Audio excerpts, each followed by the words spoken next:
आइए स्टूडेंट्स, इस वीडियो में आज हम लोग एनसीईआरटी क्लास 9 सब्जेक्ट मैथ के दूसरे अध्याय बहुपद का प्रश्नावली 2.5 का प्रश्न 3 को सॉल्व करने जा रहे हैं। तो प्रश्न क्या है ये समझते हैं पहले हम लोग। तो प्रश्न ये है कि उपयुक्त सर्व समीकरण प्रयोग करके निम्नलिखित का गुणन खंडन कीजिए। यहाँ पर देखिए आपको 3 सवाल दिया गया है। तो यहाँ पर आपको देखिए कि तीनों सवाल में बीच में प्लस का चिन्ह है, यहाँ पर माइनस, प्लस का चिन्ह, माइनस का। तो गुणनखंड करने का मतलब क्या होता है? किसी भी बहुपद का गुणनखंड करने का मतलब कि उसे गुणनफल के रूप में लिखना होता है। जैसे कि ऐसा ब्रैकेट में एक पद और दूसरा पद जो भी आएगा उसके बीच में गुना का चिन्ह होना चाहिए, बीच में प्लस का चिन्ह नहीं होना चाहिए। तो ऐसा अगर आप ले आते हैं तो वही उसका गुणनखंड कहलाता है। ठीक है, अब हम लोग समझेंगे कि गुणनखंड करें कैसे। तो देखिए यहाँ पर बोल रहा है कि उपयुक्त सर्व समीकरण प्रयोग करके, यानी एक तो मध्य पद को विभक्त करके भी होता है लेकिन हमें उसका प्रयोग नहीं करना है, यहाँ पर सर्व समीकरण का प्रयोग करना है। तो जो सर्व समीकरण अभी आप लोग पढ़ चुके हैं, पिछले वीडियो में आप लोगों को बता चुका हूँ, उन्हीं सब का यूज करना है। जहाँ जो लगेगा, जिसका प्रयोग होगा, प्रयोग करना है और हमें गुणनखंड ज्ञात करना है। तो अब बात ये आ रहा है कि हम लोग कैसे समझेंगे कि कहाँ पर कौन सा सर्व समीकरण का प्रयोग होगा। देखिए ट्रिक क्या है, जब 3 पद रहे इस तरह से 1 2 3 पद, 1 2 3 पद, तो 3 पद वाले में आपका जो फॉर्मूला लगेगा यानी सर्व समीकरण जो प्रयोग होगा वो ये वाला प्रयोग होगा, x + y का whole square is equal to x square plus 2xy plus y square, या तो ये या x - y का whole square x square minus 2xy plus y square. इसी दोनों का यूज होगा 3 पद वाले में। दिख रहा है इधर 3 पद है तो आपको ऐसा बना लेना है। और जब 2 पद रहेगा तो 2 पद वाला हम लोग आगे समझते हैं। अब देखिए कि कैसे हम लोग समझेंगे कि किस में कौन सा प्रयोग होगा। तो मिडिल टर्म देखिए, मध्य में अगर प्लस है तो आपको x + y का होल स्क्वायर, जैसे यहाँ पर मध्य पद में प्लस का चिन्ह है तो आपको x + y का होल स्क्वायर के रूप में इसको बदलना है। और अगर माइनस का चिन्ह है मध्य पद में, जैसे यहाँ पर माइनस का चिन्ह है, तो इसको x - y का होल स्क्वायर के रूप में कन्वर्ट करेंगे और तब हमारा गुणनखंड हो जाएगा। तो चलिए अब हम लोग पहला सवाल को सॉल्व करते हैं। सॉल्यूशन नंबर 1 जो सवाल दिया उसे लिख लेते हैं, 9x² + 6xy + y²। तो यहाँ पर बीच में आपको देखिए प्लस का चिन्ह है, यानी कि ये वाला आपको इस रूप में बनाना है, x² + 2xy + y², तब आपको ऐसा रूप में लिख लेना है। तो कैसे करेंगे देखिए, पहले वाले में जो आपको दिख रहा है 9x², इसको आपको बनाना है x² के रूप में, यानी किसी एक संख्या का होल स्क्वायर के रूप में लिखना।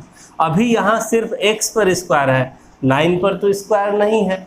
तो इसको आपको समझना है कि किस संख्या का वर्ग 9 होता है, 9 होता है।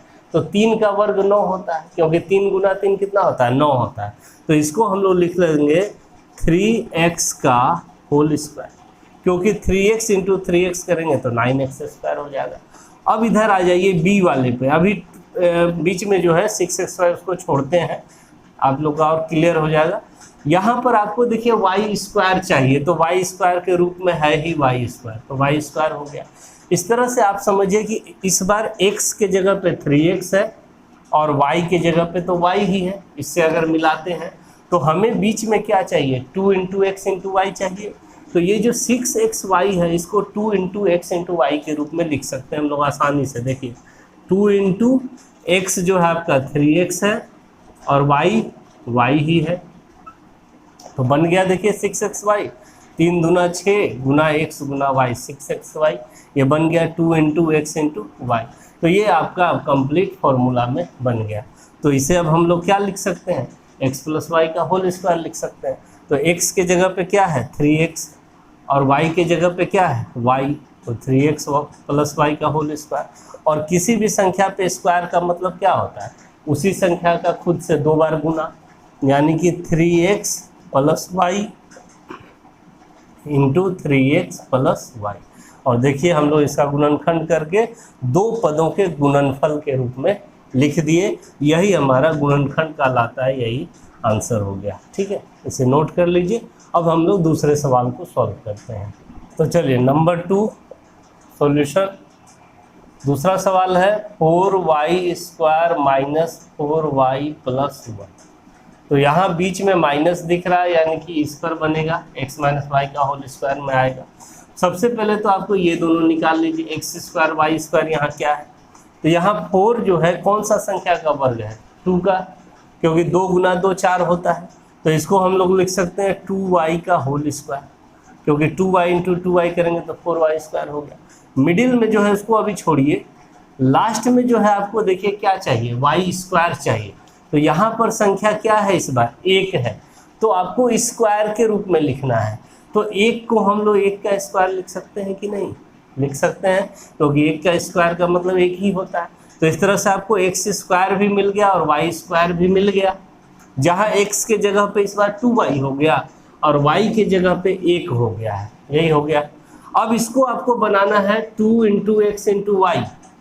तो देखिए कैसे बनाएंगे, 2 x के जगह पे आपका क्या आया है 2y, और y के जगह पे क्या आया है 1। तो हो तो गया 2 इंटू x इंटू वाई, क्योंकि अब इसको गुना करेंगे तो यही आ जाएगा। देखिए माइनस 2 दूना 4, y गुना 1 4y बन गया आपका ये x² minus 2xy plus y² के रूप में। तो इसको अब लिख लीजिए x माइनस वाई का होल स्क्वायर।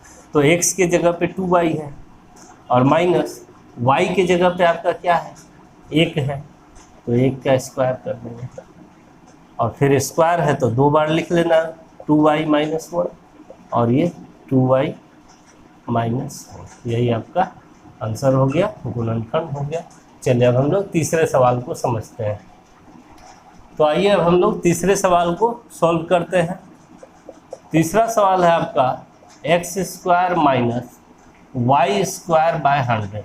यहाँ पर 3 पद तो नहीं है, अभी हम लोग 3 पद वाला देखें तो इस फार्मूला में यूज हुआ, लेकिन यहाँ 2 ही पद है तो, और दोनों पे स्क्वायर है दिख रहा है मुझे। तो ये किस सर्वसंख्या पे आधारित है, तो ये देखिए x² माइनस y² वाले सर्वसंख्या पे आधारित है। तो इसका वैल्यू कितना होता है, तो होता है x plus y into x minus y होता है। तो ये फार्मूला ही है x² minus y² equal to x plus y into x minus y. तो हम लोग ऐसा बना लेंगे इसको, तो x² तो है ही, यहाँ कोई दिक्कत नहीं है। अब दूसरे वाले को आपको y² के रूप में पूरे को लिखना है। तो यहाँ ऊपर में तो स्क्वायर है, नीचे स्क्वायर नहीं है, आपको पूरे का स्क्वायर बनाना है। तो आप फिर से समझिए कि 100 किसका वर्ग है, कौन सा संख्या का वर्ग है, तो 10 का वर्ग है, क्योंकि 10 गुना 10 100 होता है। तो बस समझ में आ गया, इसको y ले लेना है और 100 को लिख देना है 10 और पूरे पे लगा देना है आपको इस तरह से वर्ग। अब इसको सॉल्व करेंगे तो यही आ जाएगा, y का स्क्वायर और 10 का भी स्क्वायर 100 हो जाएगा। अब ये कंप्लीट बन गया x² माइनस y² के फार्मूला में, जहाँ x के जगह पे तो x ही है और y के जगह पे y/10 है। तो इसको अब हम लोग लिख लेते हैं x plus y into x minus y. तो x प्लस वाई, तो y के जगह पे है y/10 और इंटू x माइनस वाई, तो y की जगह पे है y/10। और इस तरह से हमारा ये भी गुणनखंड हो गया कंप्लीट। हम लोग तीनों सवालों को सॉल्व कर लिए। तो वीडियो अच्छा लगे तो एक लाइक कर दें, शेयर करें अपने फ्रेंड्स के साथ और मेरे चैनल को भी सब्सक्राइब कर लें। Thank you.